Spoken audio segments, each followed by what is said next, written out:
Welcome back to Reading Chekhov. Today we're gonna continue. We may have 1, 2, 3 more podcasts, maybe two. We'll see.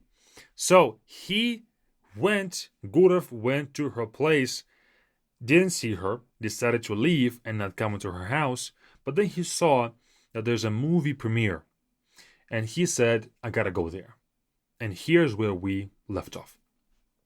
Очень возможно, что она бывает на первых представлениях, думал он.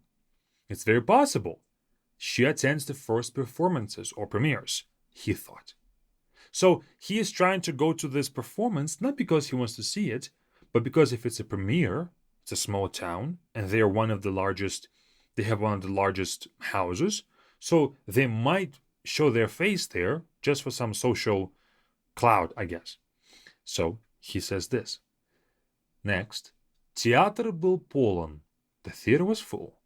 И тут, как вообще во всех губернских театрах, был туман повыше люстры.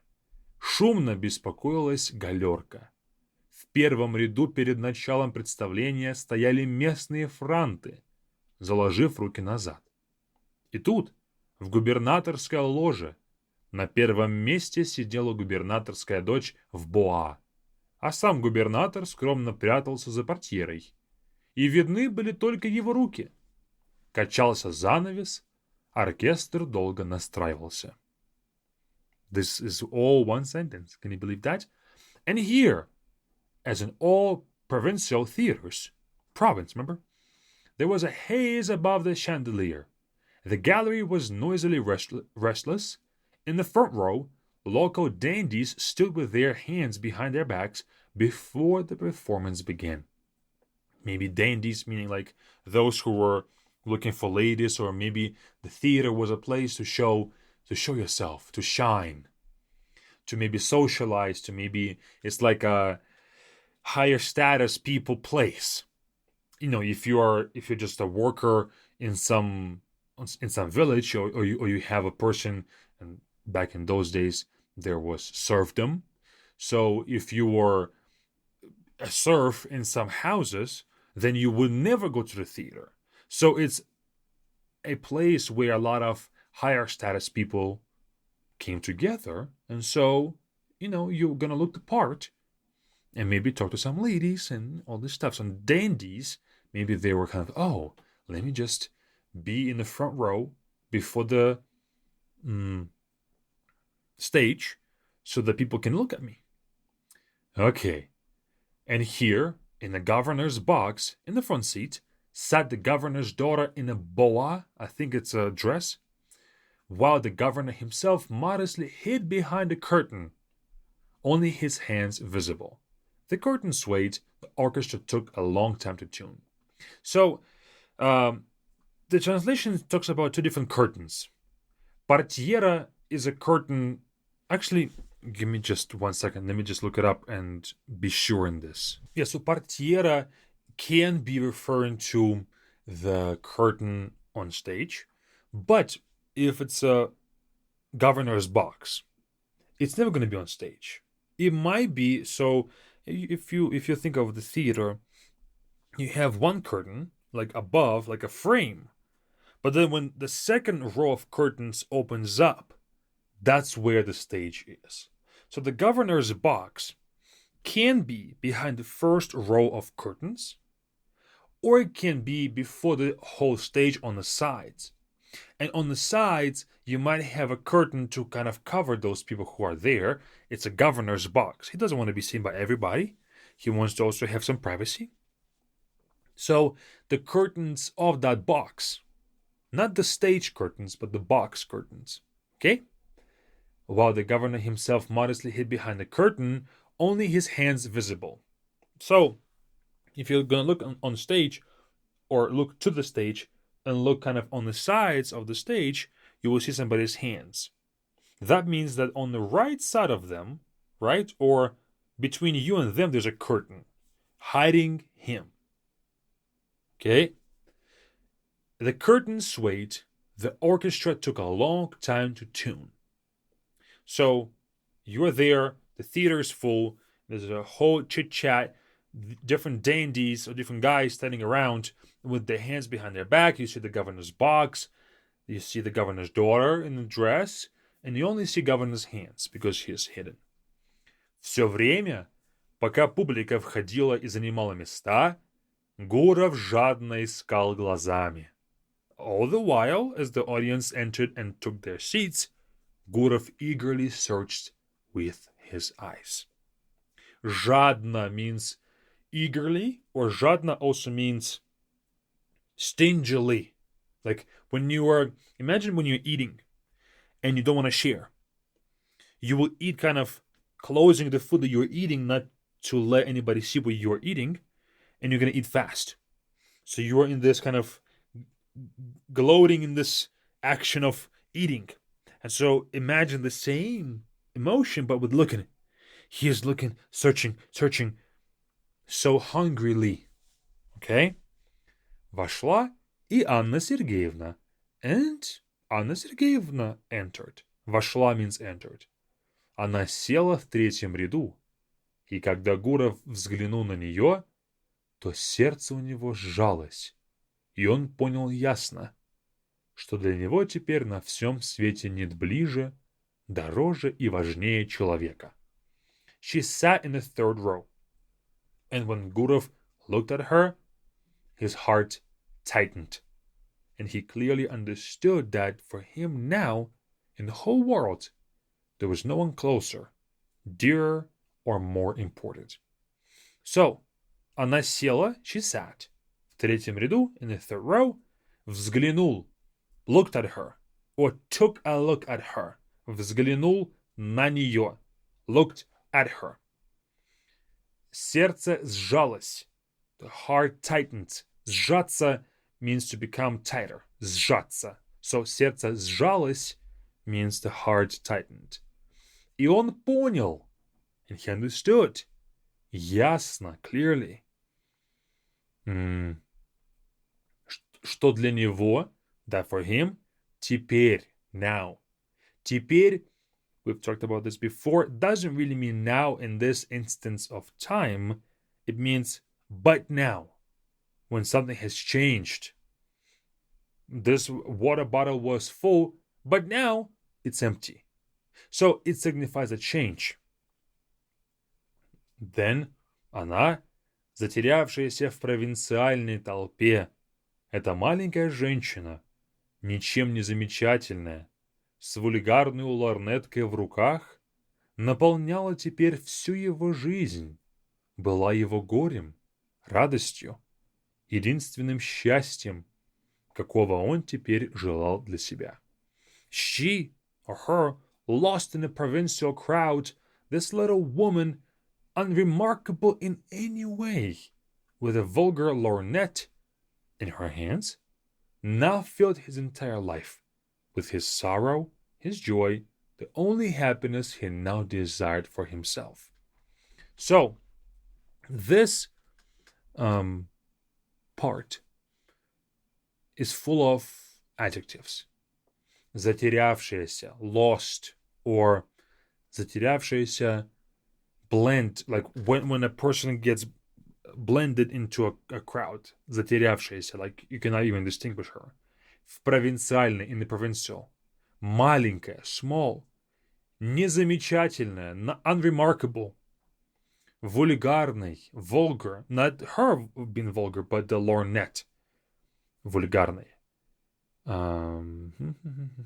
Yes. Единственным счастьем. The only happiness. So единственная means the only. И под звуки плохого оркестра, дрянных обывательских скрипок он думал о том, как она хороша. And to the sounds of the bad orchestra, the lousy provincial violin, he thought about how beautiful she was. Interesting. Плохой оркестр, bad orchestra. So it's a province. You will never have top quality theaters in the province in that time. You have the best orchestras in Moscow, St. Petersburg, bigger towns, not in the province. So, of course, you're going to have a bad orchestra there. дрянных обывательских скрипах, lousy provincial, or обывательских is not really provincial, is everyday violins. Something that maybe you can practice with. You won't practice on the best violin all the time. You want to preserve it. So you practice on something, kind of basic. And so he talks about the fact that they are lousy, basic violins. Nothing spectacular. Okay? Думал и мечтал. He thought and dreamed. Вместе с Анной Сергеевной вошел и сел рядом молодой человек с небольшими бакинами. Очень высокий, сутулый. Along with Anna Sergeyevna, a young man with small sideburns, very tall, stooping, also entered and sat behind her. So, again, he describes the person. Молодой человек, young man, с небольшими бакинами, which means small sideburns. Бакины is short of бакенбарды, so sideburns. Очень высокий, very tall. Сутулый, stooping, or a person who is like, not really a straight, not standing up straight, but kind of a bit of a hunched. Он при каждом шаге покачивал головой и, казалось, постоянно кланялся. With each step he bobbed his head and seemed to be constantly bowing, because he is hunched. He is like bowing and like shaking his head. При каждом шаге. При каждом шаге means with every step, or at every step. Вероятно, это был муж, которого она тогда в Ялте в порыве горького чувства обозвала лакеем. This was probably the husband, whom she had bitterly called a lackey in a moment of distress in Yalta. Вероятно, probably, это был муж. This was the husband. Okay. Горькое чувство, distress or a bitter moment. In a moment of a bitter feeling. Обозвала. Обозвать is to call, but when it comes to a bad name, обозвать. Назвать is just to call. Обозвать is to call something offensively. Лакеем, a lackey. Lackey is a person who brings you your horse back in those days, right? So he is bobbing his head at each step, so probably he is like a servant or acts as a servant. В самом деле, в его длинной фигуре, в бакинах, в небольшой лысине было что-то лакейски скромное. Улыбался он сладко, и в петлице у него блестел какой-то ученый значок. Точно лакейский номер. And indeed, there was something lackey-like in his long figure, his sideburns, his small bald spot. He smiled sweetly, and some scholarly badge, like a lackey's number, shone in his lapel. So, he describes the fact that he kind of looks like a lackey. В самом деле, indeed, в самом деле, было что-то лакейски скромное. There was something, что-то means something. There was something lackey-like, or скромное means, лакейски скромное means lackey,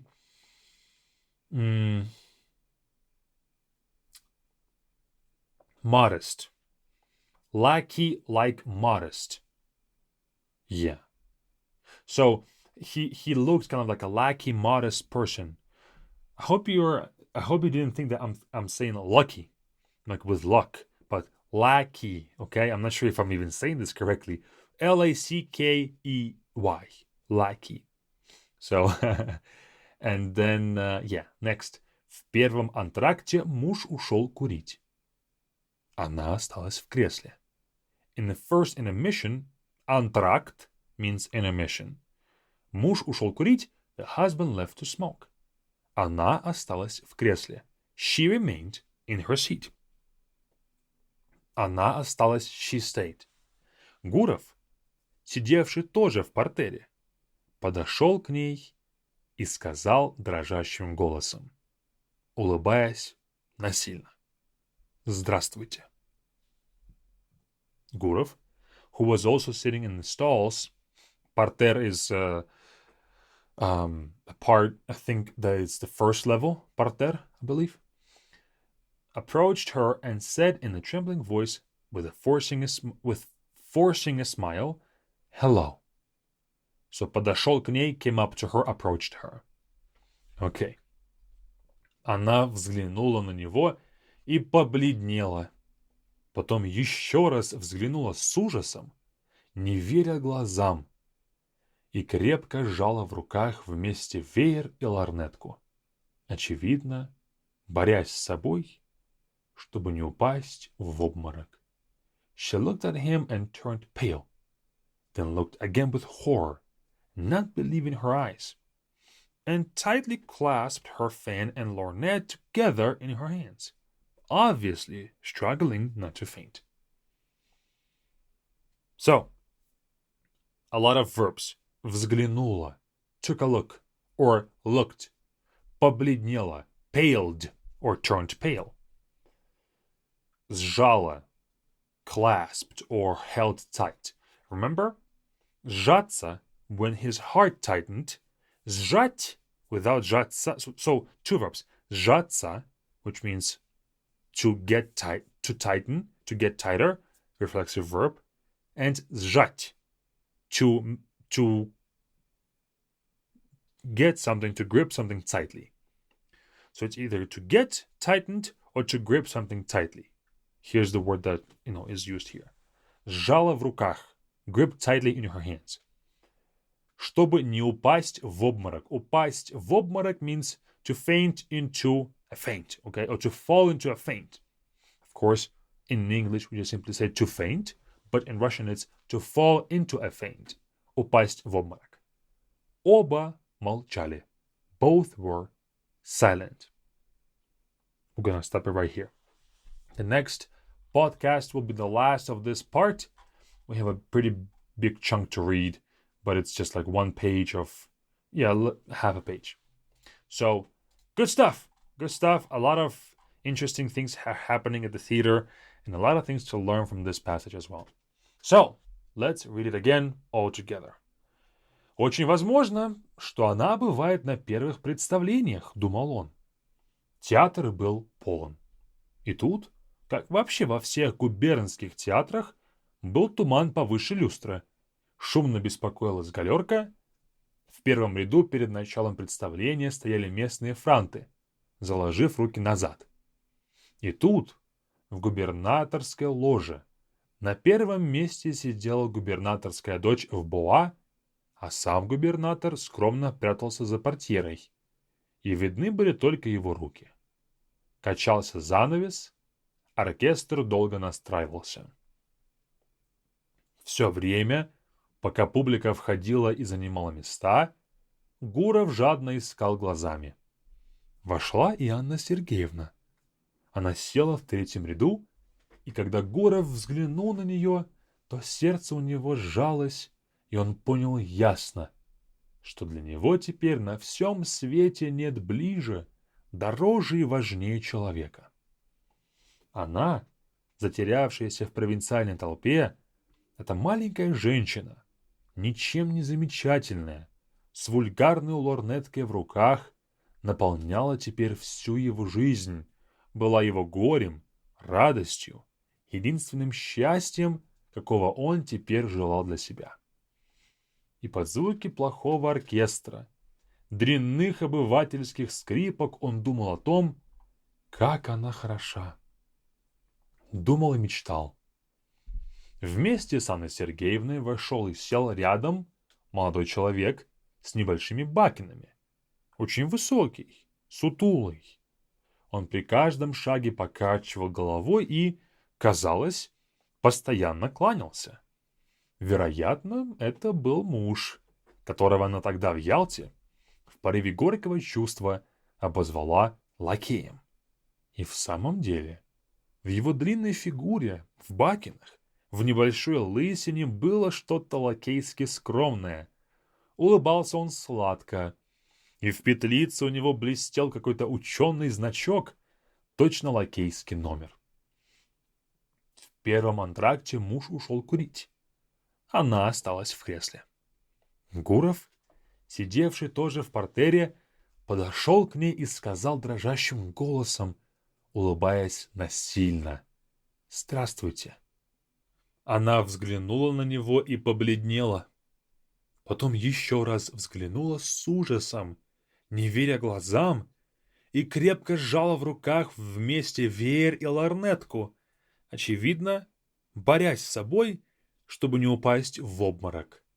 Оба молчали. That is all. See you guys next time. We're gonna continue and finish this third part off, and we're only gonna have one part, the fourth part left. That is all. See you all next time. Пока-пока.